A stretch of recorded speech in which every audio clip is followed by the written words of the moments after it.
Ngono kuwi to, Kang. Sing mbok jaluk santri utawa murid terhadap guru semacam itu yang kau maksud. Yang kau inginkan itu semacam itu yang saya setit itu. Ya, apa semacam itu yang kau inginkan? Ketika ada santri, ketika ada murid di hadapan guru, takzim, tawadhu, kau anggap mengeksploitasi, kau anggap memperbudak. Apakah semacam ini yang kau maksud itu? Yang kau sanjung-sanjung apa santri semacam itu? Santri yang seperti di video yang saya setit itu. Apakah itu? Itu nyata itu. Tanpa settingan itu. Jelas murid santri tidak punya akhlak semacam itu. Apakah kamu senang ada santri, ada murid yang semacam itu akhlaknya? Dengan guru semena-mena berani, nantang gelut. Apakah itu yang kau maksud? Sedangkan di pondok pesantren dididik akhlak, dididik adab, dididik sopan santun. Dengan berjalan menjongkok, mencium tangan. Dan itu tidak ada pemaksaan. Dan itu memang rasa hormat, rasa takzimnya santri kepada kiai. Tidak ada maksud apa-apa. Tidak ada maksud untuk memperbudak, tidak. Semata hanya menunjukkan akhlak murid, santri terhadap kiai. Saya sendiri pun merasa prihatin ketika ada santri, ketika ada murid berani dengan guru, bersikap tidak sopan, nantang berkelahi, seperti video yang saya setit ini. Ini saya prihatin sekali. Apakah semacam itu yang kau maksud? Yang kau inginkan itu ada apa semacam itu, santri semacam itu?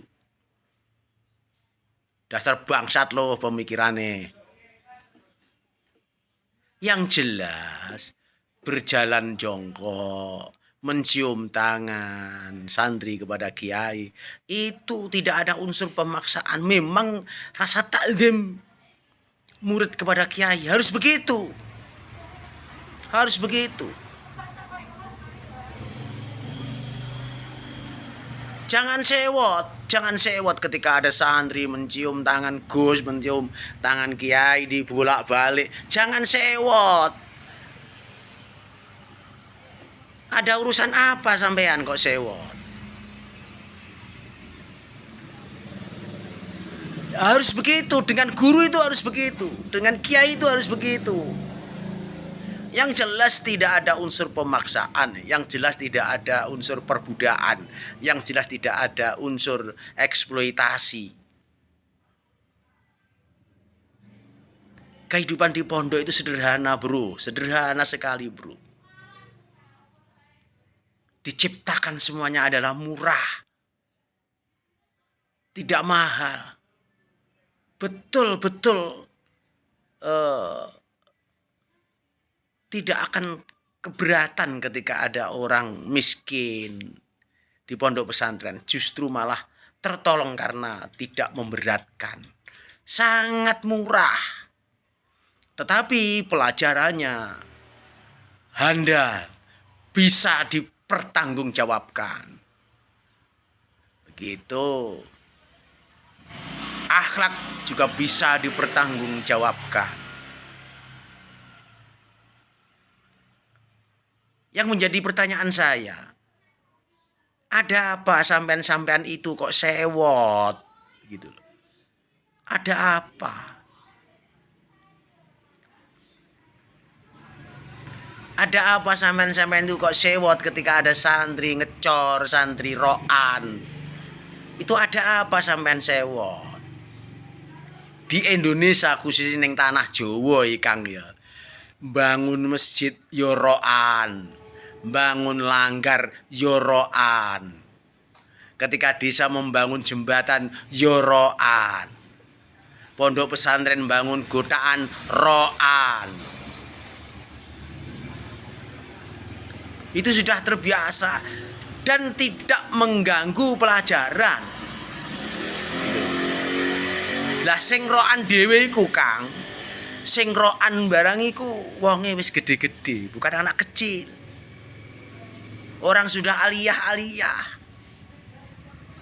Bahkan di atasnya sudah di Ma'had Ali, itu ro'an.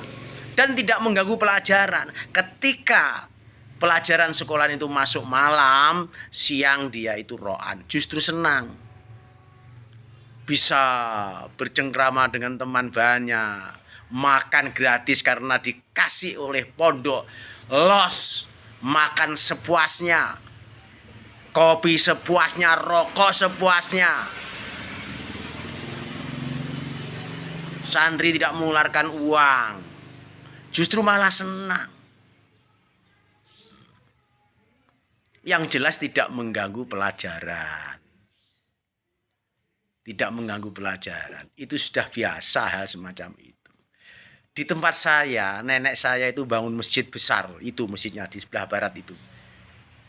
Itu juga ro'an. Sing ro'an ya santri-santri itu. Masyarakat yang ada. Ro'an. Gimana? Sangat-sangat menolong pondok pesantren itu, menolong. Memang betul-betul mencerdaskan bangsa. Ketika ada orang yang sewot dengan sistem di pondok pesantren, ada apa? Ada apa sampean? Yang jelas sampean itu bukan pondok pesantren. Begitu, ada apa? Anak saya itu semua di pondok pesantren Lirboyo. Guru saya ngaji juga Lirboyo. Pondok Lirboyo beserta Masyayikh Lirboyo bukan hanya milik santri Lirboyo. Bukan hanya milik santri Lirboyo, tapi sudah milik umat. Milik umat, baik itu umat yang beragama Islam, beragama Kristen, beragama Hindu. Lirboyo itu milik umat. Karena pondok tua. Gimana? Kok muncul ada orang jalan jongkok di hadapan kiai, dipermasalahkan, katanya diperbudak. Gimana?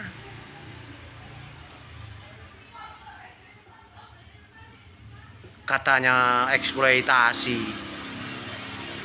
katanya ada unsur pemaksaan dan lain sebagainya. Itu gimana? Pikiran kotor, pikiranmu itu kotor. Cara bahasa tasawufe ngono, atine ketutup reget sehingga ainul basyirahnya tidak bisa untuk melihat. Regete ati rupane apa? Iri, dengki, hasud. Seperti antum-antum, seperti anda-anda yang mengomentari Lirboyo dengan miring.